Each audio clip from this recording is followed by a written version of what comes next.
मारवाडी लोक हे लहानपणापासून त्यांना बाळकडू व्यवसायाचे हो. दिले जातात. त्याला नोकरी कर हे कधी कधी शिकवलं जात नाही.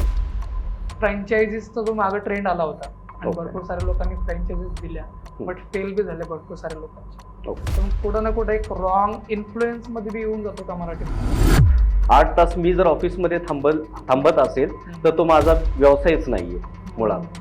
हा व्यवसाय दुसऱ्या कोणाचा तरी की त्याच्यासाठी तुम्ही काम करताय. हा माइंडसेटच नाही बिझनेसमॅनचा. की बिझनेस म्हणजे एक प्रॉब्लेम सॉल्व्हिंगच आहे, की तुम्हाला नेहमी प्रॉब्लेम सॉल्व्ह करावाच लागणार आहे आणि नेहमी बिझनेस ग्रो होतोय तर नवीन नवीन प्रॉब्लेम्स येणारच. बघा प्रत्येकाने शिकलं पाहिजे. तुम्ही किती जरी मोठे झालात, किती जरी मोठे उद्योजक झाला, किती जरी मोठे व्यावसायिक झालात तरी शिकणं, व्यवसाय हा शेवटपर्यंत आपल्याला शिकावा लागेल. आपण असं नाही म्हणू शकत की मराठी माणसाला हे करतच नाही आहे, करताय, पण एक जो मोठा भाग आहे तो कुठं ना कुठं माइंडसेटमध्ये पण लॅक करतो. स्वप्नच पाहत नाहीत लोक. लोकांना स्वप्न माहीतच नाही की आपण स्वप्न कशी पूर्ण करायची. आपल्याला माहित आहे ग्राहक आज डायरेक्टली दुकानामध्ये येत नाही. तो अगोदर गुगलवर सर्च करतो, best restaurant near me, best coaching centre near me, best optical store near me. मग बघतो की कुठला बिझनेस टॉपवर रँक करतोय आणि त्याचे रिव्ह्यूज कसे आहे. मग तो त्या बिझनेसला व्हिजिट करतो. जसं तुम्ही बघितलं की कस्टमर त्याच व्यवसायाला व्हिजिट करतो जो व्यवसाय गुगलवरती टॉपला रँक करतोय. आणि गुगलवरती टॉपला रँक करण्यासाठी गरजेचे असतात एसईओ ऑप्टिमाइज्ड रिव्ह्यूज आणि प्रोफाईल ऑप्टिमायझेशन. आणि इथेच आपली मदत करतो कनेक्टेडचा स्मार्ट कनेक्ट क्यूआर. फक्त एक स्कॅन आणि ग्राहक 3 सेकंदात एसईओ फ्रेंडली रिव्ह्यू देतो. याचा फायदा काय? गुगलवरती तुमचा बिझनेस टॉपला रँक करतो, तुमच्या बिझनेसची ट्रस्ट आणि क्रेडिबिलिटी वाढते आणि दररोज तुम्हाला कस्टमरचे कॉल्स येणं चालू होतात. आज संपूर्ण भारतामध्ये 15,000 पेक्षा जास्त व्यावसायिकांनी कनेक्टेडचा स्मार्ट कनेक्ट क्यूआर त्यांच्या बिझनेसमध्ये इम्प्लिमेंट करून त्यांचा बिझनेस गुगलवरती टॉप 3 रँक्स मध्ये आणलेला आहे. म्हणून तुम्हाला जर तुमचा बिझनेस गुगलवरती टॉपला रँक करायचा आहे तर कनेक्टेडचा स्मार्ट कनेक्ट क्यूआर आताच तुमच्या बिझनेसमध्ये इम्प्लिमेंट करा आणि तुमचा बिझनेस डिजिटली ग्रो करा. अधिक माहितीसाठी डिस्क्रिप्शन मध्ये दिलेल्या वेबसाईटवरती व्हिजिट करा. ज्ञानेश सर, तुमचं खूप खूप स्वागत आहे बिझनेस टॉक मराठीवरती. कसे नमस्कार. आहात तुम्ही? एकदम छान. ओके सर, एकदम म्हणजे आपण हा जो पॉडकास्ट आहे ना, एक ह्या वेळेनं ठेवू की भरपूर सारे म्हणजे महाराष्ट्रामध्ये मेनली भरपूर सारे बिझनेसमॅन फेल होत आहेत. Okay. आणि हा रेशिओ खूप मोठा आहे की पहिल्या 3 वर्षामध्ये 95% बिझनेसमॅन फेल होत आहे. तर मग तुम्ही तुमच्या जर्नीमधून, तुमच्या एक्सपिरियन्सेसमधून तुम्ही काय अनुभवलंय की का 95% बिझनेसेस फेल होत आहे त्यांच्या पहिल्या 3 वर्षांमध्ये? याची बरीच कारणं आहेत. हम्म. तसं पाहायला गेलं तर लोकांकडे नॉलेजचा अभाव असतो, स्ट्रॅटजी नसतात, मार्केटचा अभ्यास नसतो, त्याचबरोबर सोशल मीडियाचा वापर होत नाही. अशा अनेक कारणांमुळे बिझनेस बंद होण्याची किंवा फेल होण्याची जास्त शक्यता राहते. जसं की तुम्ही पहिला पॉईंट मांडला की नॉलेज घेत नाहीये वगैरे, हा पॉईंट म्हणजे कसं लवकर उतरताय लोक की कोणाच्या तरी इन्फ्लुएन्स मध्ये उतरताय हा, बिझनेस? बऱ्याच वेळा तसं काय काय चुका करताय? बऱ्याच वेळा तसं होतं की कोणाची तरी सक्सेस स्टोरी पाहिली जाते, कोणाला तरी काहीतरी मोठं एक्झाम्पल पाहिलं जातं आणि आपण विचार करतो की आपण पण तसं होऊ शकतो का. मग एखादा व्यवसाय आपल्याला करायचा आहे तर आपण त्याच्या मुळाशी गेलं पाहिजे, त्याचा पूर्ण अभ्यास केला पाहिजे आणि मग आपण मार्केटमध्ये उतरलं पाहिजे. तर त्याच्यासाठी मग आपल्याकडे वेगळे वेगळे रोडमॅप असले पाहिजेत, आपल्याकडे वेगळ्या वेगळ्या स्ट्रॅटजी असल्या पाहिजेत, आपण सोशल मीडियाचा वापर केला पाहिजे. अशा वेगळ्या वेगळ्या गोष्टीचा वापर करूनच आपण मार्केटमध्ये उतरलं पाहिजे. जसं की तुम्ही म्हणले की रिसर्च करायला पाहिजे, काय काय रिसर्च करायला पाहिजे? समजा आपण एखादा व्यवसाय करतोय की आपण कपड्याचा व्यवसाय करतोय, तर कपड्याच्या व्यवसायामधले कोणी कॉम्पिटिटर आहेत, फूड व्यवसायामध्ये आपल्याला रॉ मटेरियल कुठे मिळेल, त्याच्यानंतर त्याच्यातले कॉम्पिटिटर कुठे आहेत, बेस्ट क्वालिटीचे उत्पादन आपण कशी निर्माण करू शकू, त्या सगळ्या गोष्टींचा अभ्यास केला पाहिजे. किंवा आपल्याला हा माल विकायचा आहे कुठे, तयार झालेला माल विकायचा आहे कुठे, ह्याच्यासाठी आपल्याकडे प्रॉपर प्लॅनिंग असलं पाहिजे. अजून सपोज जसं की मला भरपूर साऱ्या बिझनेसमॅननी हे सांगितलं की म्हणजे मी अगोदर इथं येणे अगोदर थोडं बोललो भरपूर जणांना, तर ते म्हणतात की राईट एम्प्लॉई हायर नाही करतायत किंवा एम्प्लॉई जरी हायर केला तर ते रिटेन नाही करतायत. आणि यावर आपली बी थोडी चर्चा झाली आता मागे. तर ह्या पॉइंटला सांगा की ह्यामध्ये कुठं लॅक करतात बिझनेसमॅन? हा मोठा प्रश्न आहे, सगळ्यांसाठीच खूप कठीण आहे ही गोष्ट की एम्प्लॉय हायर करता येतात पण एम्प्लॉय तुमच्याकडे कायमस्वरूपी टिकेल ह्याची खूप शक्यता कमी आहे.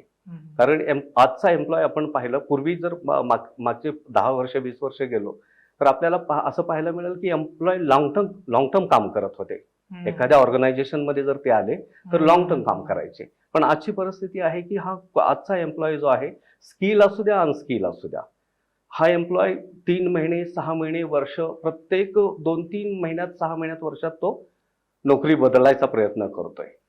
पण तो जर लॉयल राहिला, तो जर लॉंग टर्म एखाद्या व्यक्तीकडे राहिला, एखाद्या ऑर्गनायझेशन बरोबर त्यांनी काम केलं, एखाद्या कंपनी बरोबर काम केलं, तर त्याला खूप मोठं यश मिळू शकतं असं मला वाटतं.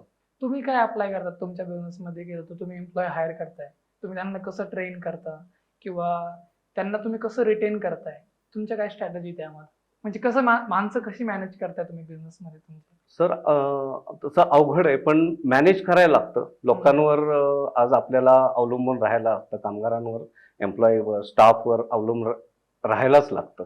त्यांच्याकडून काम करून घेणं हे आपल्याकडे स्किल असलं पाहिजे. त्यांना वेगळ्या वेगळ्या ऑफर्स देऊन, त्यांना इन्सेंटिव्ह देऊन, चांगल्या गिफ्ट देऊन आपण एक एम्प्लॉईला आपलं करणं हे आपलं काम राहील. म्हणजे माझ्याकडे जो एम्प्लॉय काम करतोय त्यांनी माझ्या कुटुंबाचा किंवा माझ्या कंपनीचा, माझ्या ऑर्गनायझेशनचा एक भाग होणं किंवा त्या फॅमिलीचा एक भाग होणं, त्याच्यासाठी आपल्याला प्रत्येक कंपनीने, ऑर्गनायझेशननी त्याच्यासाठी काम करावं. आणि त्याच्यासाठी म्हणजे त्याची सुख असतील, त्याची दुःख असतील, त्याच्या अडचणी असतील, त्यांच्या मुलांचं शिक्षण असेल, त्यांचं भविष्य म्हणजे आफ्टर रिटायरमेंट नंतरचं जे काही करिअर लाईफ असेल, त्याच्यासाठी प्रत्येक कंपनीनी, ऑर्गनायझेशननी काही ना काही तूर्तता, मुलांचं शिक्षण असेल, ह्या गोष्टींसाठी काही ना काही तूर्तता करून ठेवणं किंवा त्यांना मदत करणं गरजेचं आहे. तेव्हा एम्प्लॉय आपल्याकडे लॉंग टर्म टिकू शकतो. सर, अजून एक प्रॉब्लेम येतो, हा एक म्हणजे आपला हा पॉइंटच नाहीये की हा जो पॉइंट आहे ना, मारवाडी लोक, सिंधी लोक यामध्ये खूप बारीकीने घुसलेला आहे, तो म्हणजे फायनान्स. ते लोक पैशाच्या आणि गणितामध्ये खूप हुशार आहेत आणि बिझनेसमध्ये ते पैसा मॅनेज करणं खूप चांगल्या प्रकारे, म्हणजे त्यांना जाणीव आहे, त्याची माहिती आहे, त्यांना लहानपणापासून समजतं त्यांना चांगल्या प्रकारे. महाराष्ट्रामध्ये ती सवय नाहीये, म्हणजे एक ते अंगात नाहीये त्यांच्या. ते लहानपणापासूनच त्यांनी बघितलं की हिसाब किताब चालू आहे, सीए येतोय, अकाउंटंट येतोय. महाराष्ट्रात तसं लवकर इझिली होत नाही. म्हणजे आपण जे स्मॉल बिझनेसेस बद्दल बोलतोय, तर फायनान्शियल प्लॅनिंग मध्ये किंवा फायनान्स ऑपरेशन्स मध्ये, म्हणजे फायनान्स ऑपरेटिंग मध्ये कुठं चुकतात बिझनेसमॅन पैसा मॅनेज करण्यामध्ये बिझनेसमध्ये? आता मुळात तुम्ही जो विषय काढला तो महत्वाचा विषय आहे की बऱ्याच वेळा आपण ह्याच्यात थोडंसं तळाशी जाऊन जर आपण विचार केला की मारवाडी लोक हे लहानपणापासून त्यांना बाळकडू व्यवसायाचे दिले जातात. त्याला नोकरी कर हे कधी कधी शिकवलं जात नाही की तुला लहानपणापासून तुझा जन्म झालाय, तुला समजायला लागलंय की तू लगेचच व्यवसायामध्ये ये. बरोबर, ही त्यांची शिकवण आहे.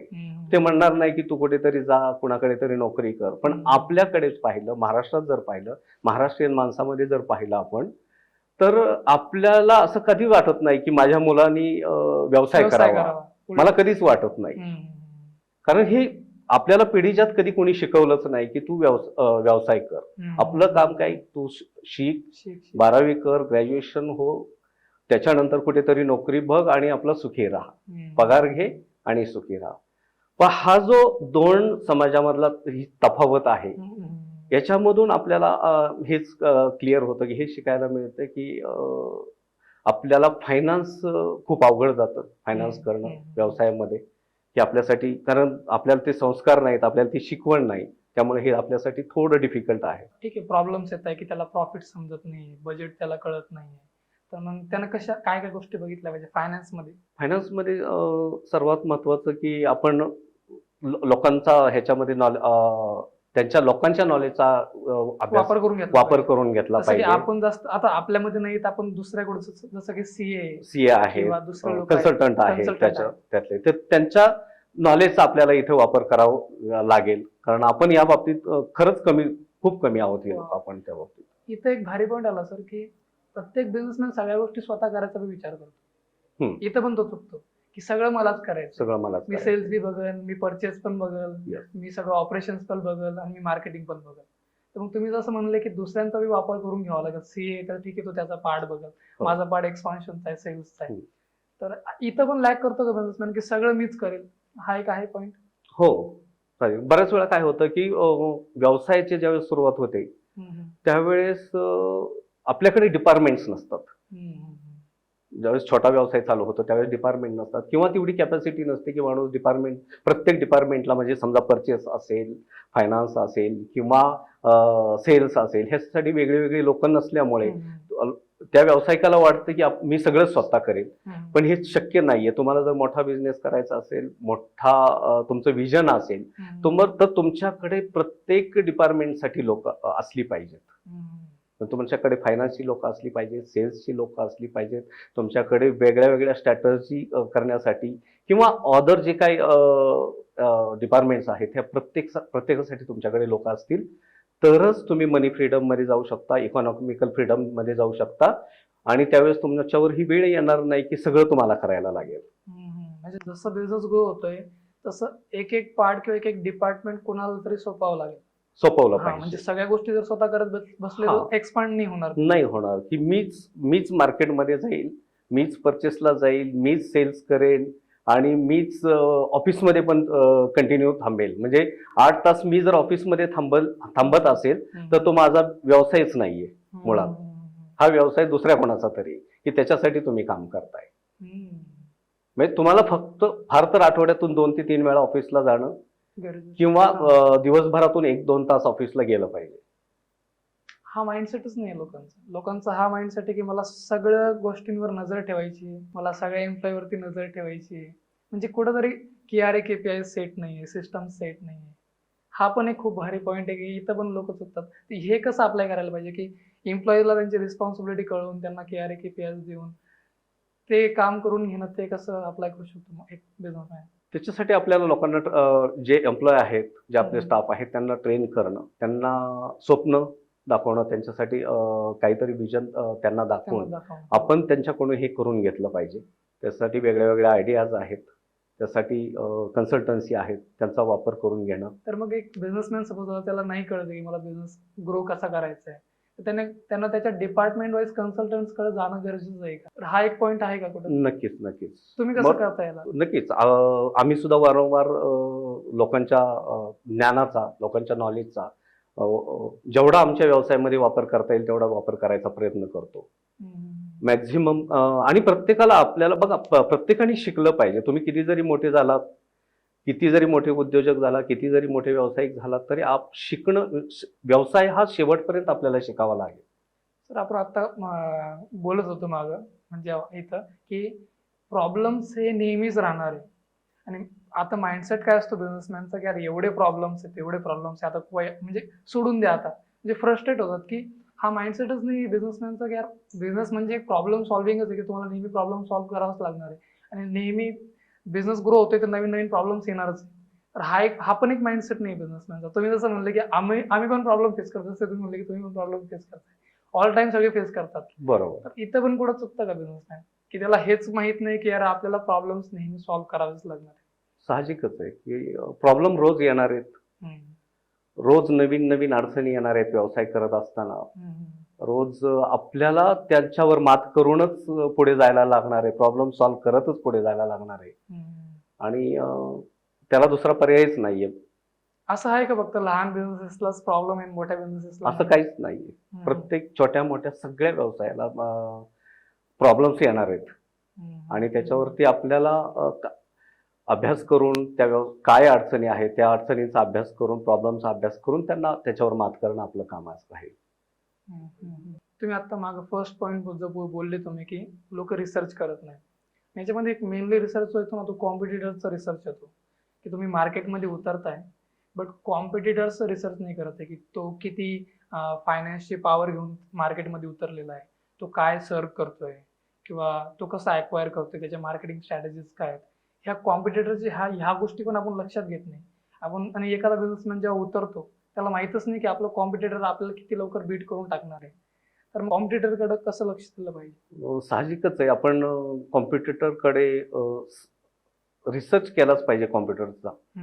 कारण जर आपल्याला माहीतच नसेल आपले कॉम्पिटिटर व्यवसायामध्ये कोण आहेत, किती आहेत, आणि आपल्याकडे मग त्यांना त्यांच्याशी फाईट करण्यासाठी काय स्ट्रॅटर्जी असली पाहिजे किंवा काय, हे जर आपल्याकडे नसेल तर आपल्याला मोठ्या अडचणींना सामोरं जावं लागेल किंवा त्यामुळे आपला व्यवसाय सुद्धा ठप्प होऊ शकतो. आणि अजून एक तुम्ही म्हणजे पॉइंट बोलले होते की लोकांना दूरदृष्टी नाहीये, विजन नाहीये. हम्म. म्हणजे लोक येतात लॉंग टर्म साठी विचार नाही करत, शॉर्ट टर्म साठी करतात किंवा ऍज अ फक्त उतरायचं म्हणून उतरत आहे.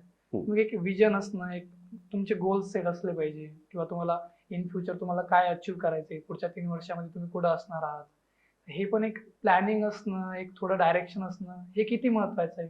साहजिकच नक्कीच सर, व्हिजन असलं पाहिजे, हम्म. स्वप्न असली पाहिजेत. आणि बघा, नोकरी ज्यावेळेस आपण करतो त्यावेळेस छोटी स्वप्न असतात, हम्म. पण एखादा व्यावसायिक किंवा एखादा उद्योजक ज्यावेळेस तो निर्माण होतो किंवा ठरवतो, मग त्याला मोठी स्वप्न असली पाहिजेत. आणि त्या छोट्या छोट्या स्वप्नांपासून मोठ्या स्वप्नांचा पाठलाग करत गेलं पाहिजे त्यांनी. सर्वात महत्वाचं की आपण बऱ्याच वेळा स्वप्नच पाहत नाहीत लोक. कारण स्वप्न पाहिली तर आपल्याला ते पूर्ण करण्यासाठी प्रयत्न करतो. लोक स्वप्नच पाहत नाहीत. लोकांना स्वप्न माहीतच नाहीत की आपण स्वप्न कशी पूर्ण करायची किंवा काय. तर त्याच्यासाठी आपण स्वप्न पाहिली पाहिजेत, स्वप्नांचा पाठलाग केला पाहिजे आणि एक एक स्वप्न, एक एक विजन आपलं क्लिअर करत अचीव करत गेलं पाहिजे. आम्ही ज्यावेळेस पाटील कट्टा सुरुवात केलं, म्हणजे मला लहानपणापासून असं वाटायचं, म्हणजे कदाचित मी तुमच्या वयाचा असेल तेव्हापासून वाटायचं की माझा व्यवसाय भारतातल्या प्रत्येक मोठ्या शहरात असावा. हे मी त्यावेळेस म्हणजे 18-20 वर्षाचा असतानाच पाहतो. कुठल्या क्षेत्रात असेल हे मला माहित नव्हतं. मी वेगळ्या क्षेत्रात पाहत होतो, पण तुमची थिंकिंग होती की मला काहीतरी मोठं करायचंय. हा, मला काहीतरी माझ्या आयुष्यामध्ये माझा व्यवसाय जो असेल तो भारतातल्या प्रत्येक मोठ्या शहरामध्ये असावा. मला वाटायचं माझा मुंबई सारख्या ठिकाणी, हैदराबाद सारख्या ठिकाणी, बेंगलोर सारख्या ठिकाणी, कलकत्ता सारख्या ठिकाणी, अशा मेट्रो सिटीमध्ये व्यवसाय असावा. आणि तो व्यवसाय फक्त मी वेगळ्या स्वरूपात पाहत होतो, फक्त तो पूर्ण झाला वेगळ्या माध्यमातून. पण त्या शहरामध्ये पोहोचायचा मी प्रयत्न केला, कारण माझ्याकडे स्वप्न होती. म्हणजे ज्या लोकांनी स्वप्न पाहिली, म्हणजे आपण धीरूभाईंचं जरी आपण एक्झाम्पल घेतलं, की धीरूभाईंना वाटायचं की मी मोठा व्यावसायिक व्हावं. ज्यावेळेस ते पेट्रोल पंपावर काम करायचे त्यावेळेस त्यांना ती मोठी स्वप्न पाहिजे.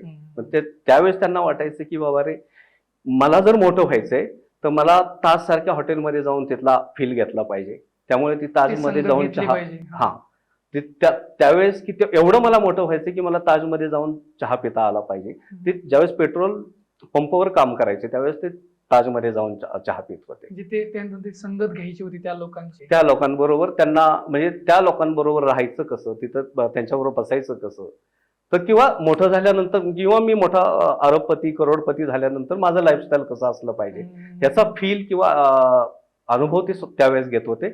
मग ती स्वप्न ते त्यावेळेस पाहत होते, व्हिज्युअलाइज करत होते. म्हणजे हे खूप महत्वाचा पॉईंट आहे की आज आपण जे विचार करतोय ते कधी ना कधी अस्तित्वात येणार आहे. तुम्ही जसं म्हणले की मी लहानपणी विचार करत होतो, धीरूभाईंपणी तेव्हा विचार करत होते, पण त्यांनी त्या स्वप्नांवरती काम केलं आणि ते कधीतरी पूर्ण होत आहे.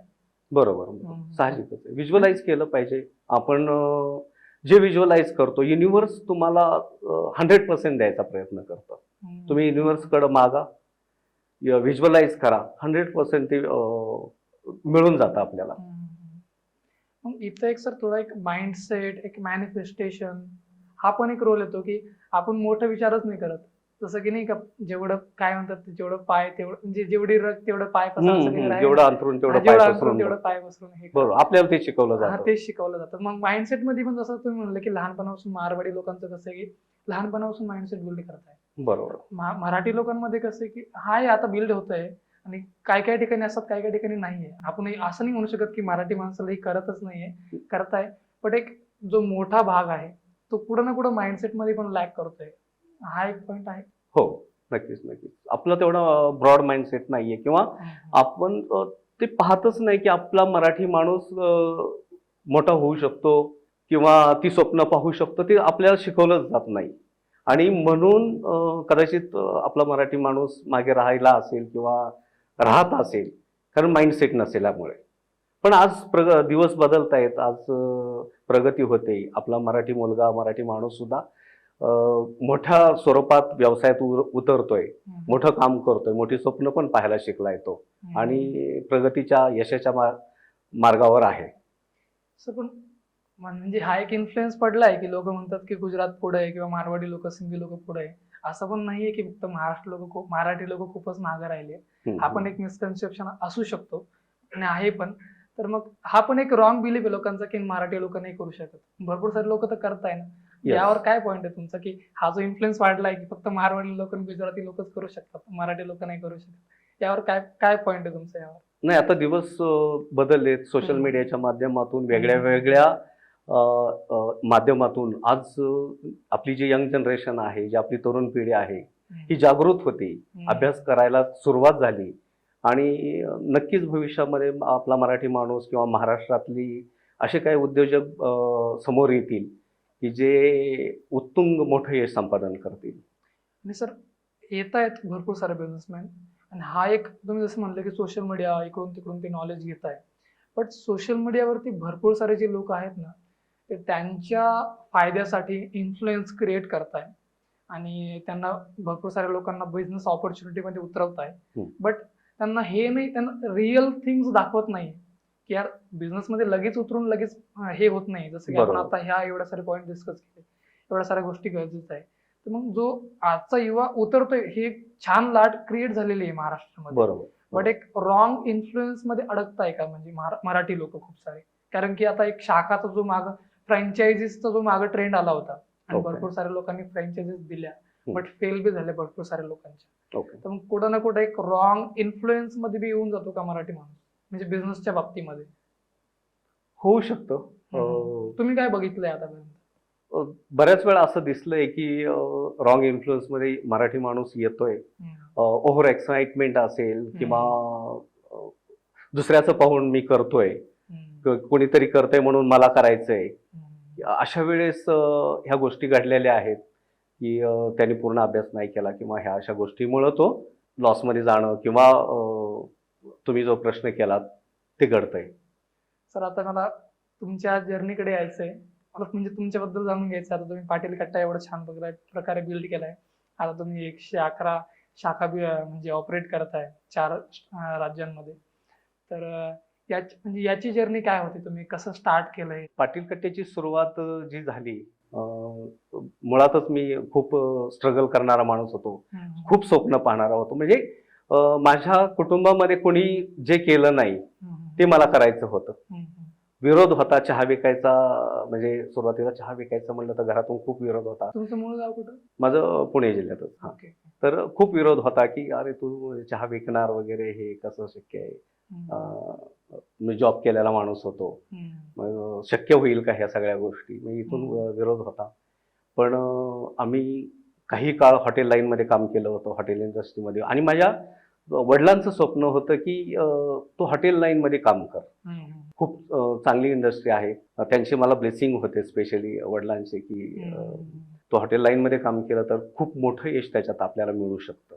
आणि त्यांच्या आशीर्वादाने मी या व्यवसायाची सुरुवात केली, पाटील कट्टाची. एक युनिक नेम, वेगळी कॉन्सेप्ट होती आमच्याकडे की आम्हाला वेगळ्या पद्धतीने ह्या व्यवसायाला पुढे न्यायचं होतं. म्हणजे आम्ही मार्केटचा अभ्यास केला त्यावेळेस आणि फक्त नाव वेगळं होतं, आमच्या रेसिपी वेगळ्या होता, वेगळं प्रॉडक्ट होतं. आणि आम्ही सुरुवात जी केली पुण्यामध्ये स्वारगेट येथे पहिली ब्रँच चालू केली 2019ला. त्याच्या अगोदरचे आमचे हॉटेल्स होते. आणि त्याच्यानंतर आम्ही स्टेप बाय स्टेप ज्यावेळेस आम्ही ह्या मार्केटमध्ये उतरलो तर आमचं प्रॉडक्ट खूप लोकांना आवडायला लागलं. लोकांना प्रॉडक्ट आवडायला लागलं, ऑटोमॅटिकली माउथ पब्लिसिटीतून सुरुवात झाली आणि काही आउटलेट्स आपल्या पुण्यामध्ये झाले. त्याच्यानंतर एका व्यक्तीमुळे आम्ही कर्नाटकमध्ये गेलो. जे पण झालं, माउथ पब्लिसिटी, प्रॉडक्ट लोकांना आवडत गेलं. ह्या गोष्टीमुळे आम्ही कर्नाटकमध्ये गेलो, कर्नाटकमधून तेलंगणामध्ये, तेलंगणामधून आंध्र प्रदेश आणि आत्ता महाराष्ट्र, कर्नाटक, तेलंगणा, आंध्र प्रदेश या 4 राज्यांसह आम्ही 111 ब्रँच रन करत आहोत. खूप सर्वात महत्त्वाचं इथे आमचा कस्टमर खूप सॅटिस्फाय आहे. कस्टमर सॅटिस्फाय आहे. आमच्या फ्रँचायझीज जे ओनर आहेत ते खूप सॅटिस्फाय आहेत. साधारण 100पेक्षा जास्त लोकांना उद्योजक आजपर्यंत घडवलं. अनेक लोकांना रोजगार उपलब्ध झाला. काही आमचे जे वेंडर्स आहेत त्यांच्याकडून अनेक लोकांना व्यवसाय मिळाला आणि जवळपास 2500पेक्षा जास्त लोकांना आजपर्यंत आम्ही रोजगार उपलब्ध करून दिला. तुम्ही म्हणले की जसं की तुम्ही, सॉरी मी तुम्हाला इंटरप्ट करतोय, थोडं स्टार्ट कडे येतोय. तुम्ही म्हणले की तुम्ही अगोदर जॉब करत होते. येस. मग जॉब केव्हा म्हणजे कसं क्विट केला आणि बिझनेसमध्ये काय माइंड म्हणजे तेव्हा काय क्लिक झालं तुम्हाला की मला बिझनेस करायचा आहे?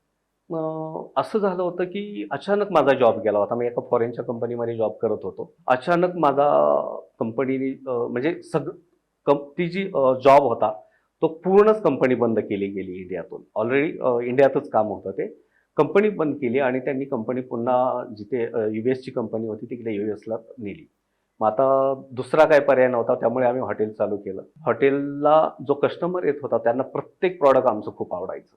आणि त्याच काळामध्ये फ्रँचायझी सिस्टम मार्केटमध्ये सुरू झाल्या चहाच्या. आणि आम्ही म्हटलं की आपल्याला जर मोठं व्हायचंय आणि माझी जी स्वप्न होती की तिथपर्यंत मला पोहोचायचं की माझ्या भारतातल्या वेगळ्या वेगळ्या राज्यामध्ये वेगळ्या वेगळ्या सिटीमध्ये हा व्यवसाय असावा, म्हणून आम्ही ह्या व्यवसायात उतरलो. तुम्ही काय अभ्यास केला म्हणजे फ्रँचाइज बिझनेस स्टार्ट करण्या अगोदर? तर आता तुमचं एक आउटलेटचं चांगलं रन झालं असेल, मग तुम्हाला कस्टमरचा प्रतिसाद बी भेटला असेल, मग तुम्हाला आता हा एक्सपांड करायचा होता, तर मग तुम्ही काय काय अभ्यास केला होता फ्रँचाइज बिझनेस मध्ये उतरण्या अगोदर? फ्रँचायझी बिझनेसमध्ये उतरण्या अगोदर अनेक गोष्टींचा अभ्यास करावा लागला आम्हाला. रॉ मटेरियलचा अभ्यास करायला लागला. त्याच्यानंतर रेसिपी डेव्हलप करायला लागल्या. मार्केटमध्ये आपले कुठे आपण रन होऊ शकतो, कुठल्या एरियामध्ये आपले प्रॉडक्ट चालू शकतात, काय मार्केटच्या स्ट्रॅटेजी काय असल्या पाहिजेत, ह्या सगळ्या गोष्टींचा अभ्यास करायला लागला. किंवा मॉडेलचा अभ्यास करायला लागला. वेगळं नाव काय, आपल्याला मार्केटमध्ये वेगळं नाव घेऊन चालायचं, तर ते कुठल्या लेवलपर्यंत आपण ह्या नावाला नेऊ शकतो किंवा आपल्या ब्रँडला नेऊ शकतो, ह्या सगळ्या गोष्टींचा अभ्यास करायला लागला. की तुम्ही म्हणले की मेन आमचा जो स्प्रेड झाला म्हणजे जास्त जी आमची मार्केटिंग झाली ती माउथ पब्लिसिटीमुळे जास्त झाली, तर त्यामागे काय रिझन होतं? ह्याच्यात अनेक गोष्टी आहेत. तर सर्वात महत्वाचं आमचं प्रॉडक्ट खूप सुंदर होतं.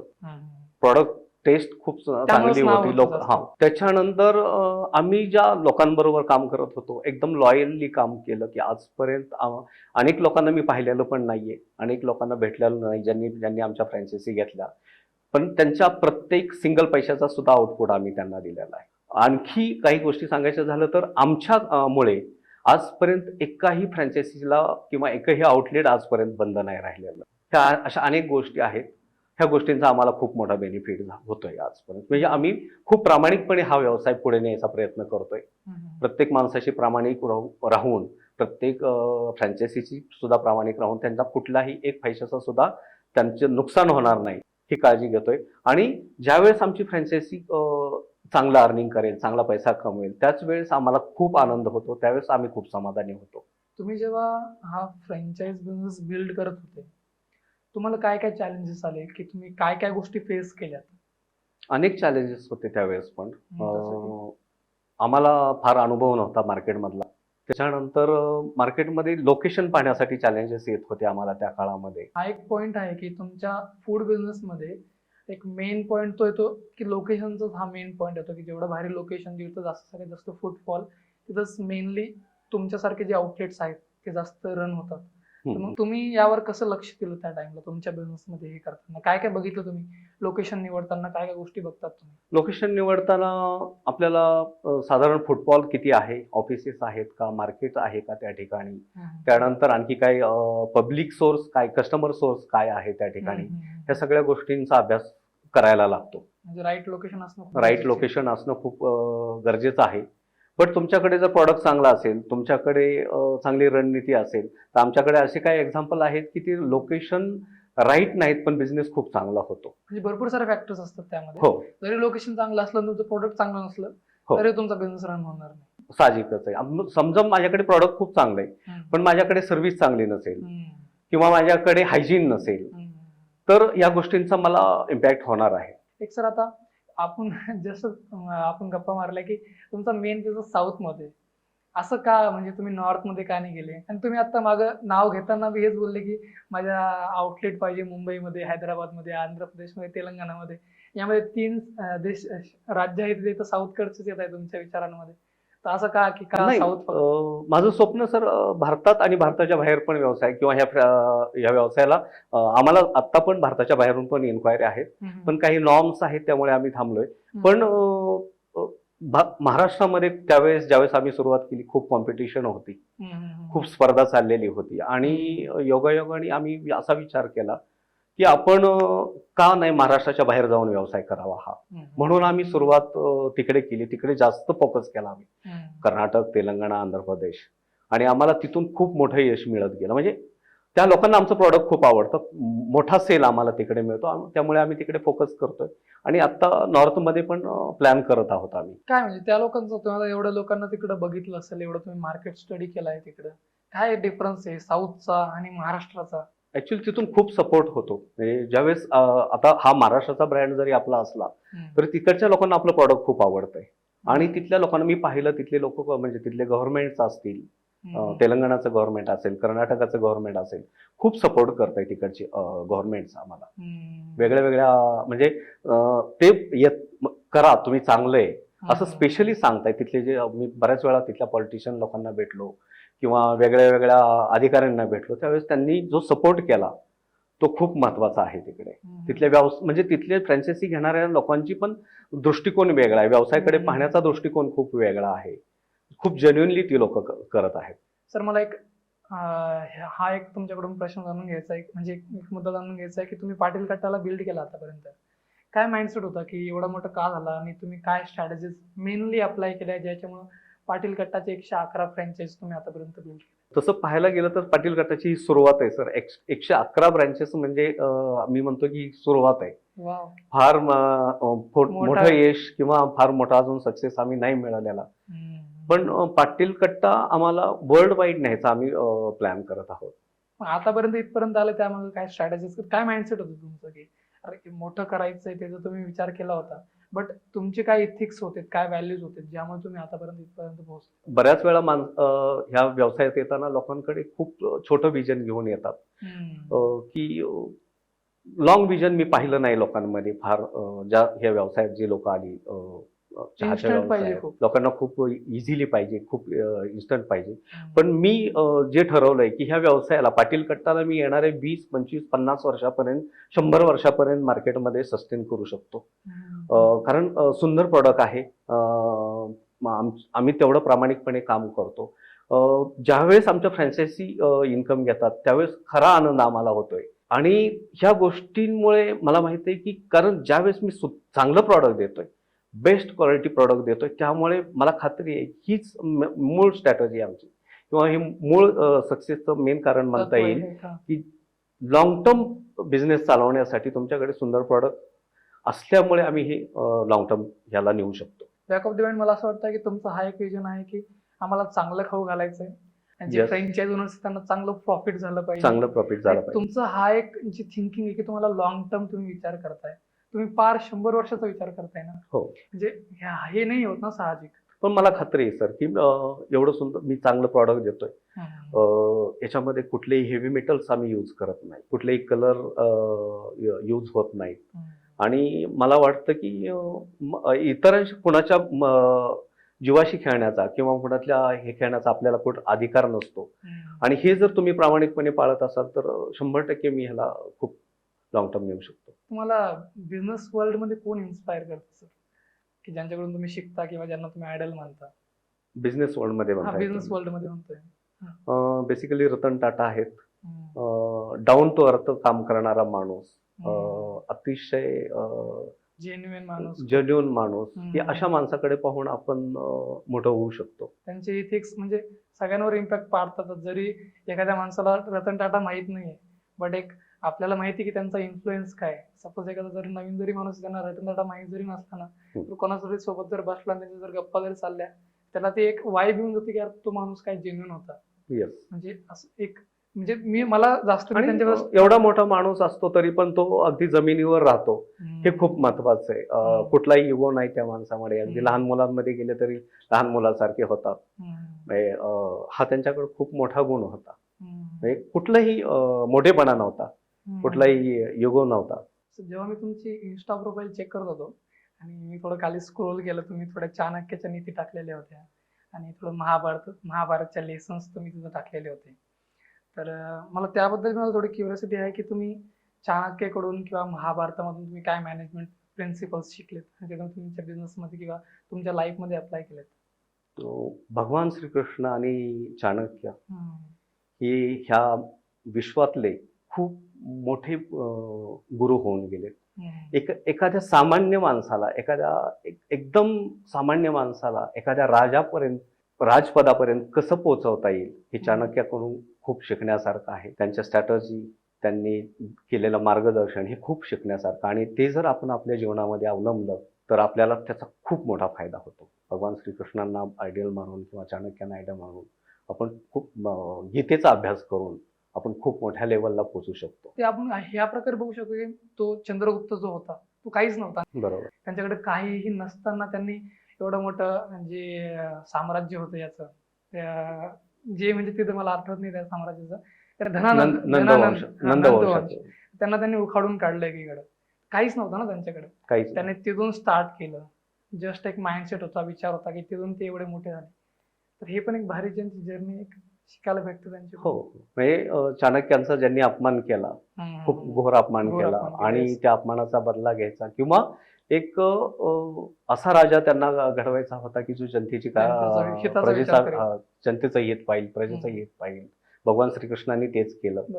आणि हीच रणनीती चाणक्यांनी वापरली, आणि चंद्रगुप्त ते घडले, त्या चाणक्यांमुळेच घडले. सर, एक लास्ट आपण एंडिंग कडे येऊ की एक नव उद्योजकांना तुम्ही काय ऍडवाइस देशाल? खूप मोठी इंडस्ट्री आहे, ह्या जगामध्ये खूप काय करण्यासारखं आहे. तरुणांनी ह्या व्यवसायाकडं आलं पाहिजे, व्यवसायात उतरलं पाहिजे. केवळ नोकरीच्या मागं न लागता तुम्ही नोकरी देणारे बनले पाहिजेत. आणि खूप खूप मोठं विश्व आहे, ह्याच्यामध्ये खूप आपण काही करू शकतो. नोकरी पण वाईट नाही, मी म्हणत नाही नोकरी वाईट आहे, पण सुरुवातीच्या काळात तुम्ही नोकरी करा, जेव्हा जेवढी गरज आहे तेवढ्या काळात नोकरी करा. पण एक वेळानंतर तुम्ही अशी काही स्वप्न पहा किंवा अशी काही आयडियाज निर्माण करा की त्याच्यामुळे तुम्ही मोठे उद्योजक होऊ शकाल. आणि ह्याच्यासाठी तुम्ही अभ्यास करा, मार्केटचा अभ्यास करा, चांगल्या गोष्टी शिका, चांगली स्वप्न पहा, आईवडिलांची स्वप्न पूर्ण करा, त्यांची जी स्वप्न राहिलेली असतील ती पूर्ण करा, आणि त्याच्यासाठी काम करा. धन्यवाद सर, तुम्ही इथं आलात. तुमचं म्हणजे अमूल्य वेळ तुम्ही काढून इथं आला आणि तुमचे अनुभव शेअर केले, आणि नक्कीच म्हणजे ह्या गोष्टी खूप मदत करतील बिझनेसमॅन्सना, नवउद्योजकांना. आणि खूप खूप धन्यवाद सर, तुम्ही इथं आला म्हणून. Thank you very much.